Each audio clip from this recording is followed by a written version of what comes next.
Our whole journey through high school is just the beginning.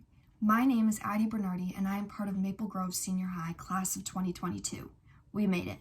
Our class had our full high school experience robbed of us at the end of 2020 through 2021.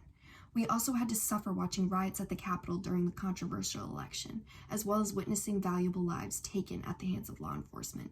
All of these things lead me to believe that we will strive after graduation and push for a better future for ourselves and others.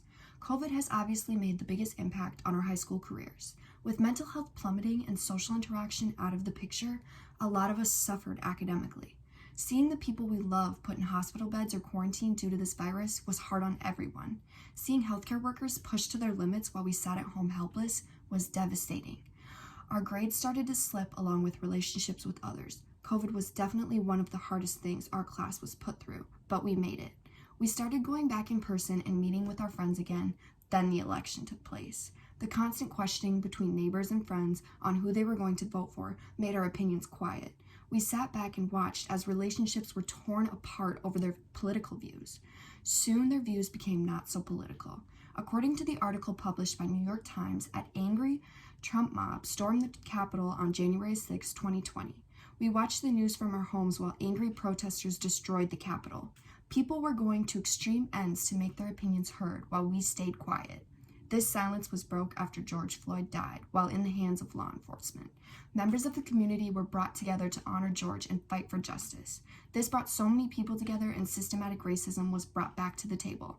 Protests broke out across the globe against inequality. The voices calling for an end to the killings of unarmed African Americans need to be heard. The voices calling for an end to police violence need to be heard. Michelle Bachelet, UN High Commissioner for Human Rights, said, according to the article published by World Economic Forum. This is when we were no longer silent. Maple Grove hosted a walkout on school grounds on the 23rd of April, 2021. Our voices were heard as we marched during school hours on school grounds. Our community was brought together to fight for justice. All of these topics are reasons why we are going to go so far after high school. We fought through a pandemic, an election turned violent, and innocent lives taken at the hands of law enforcement. We can make it through anything. This is just the beginning of our lives. Let's go live.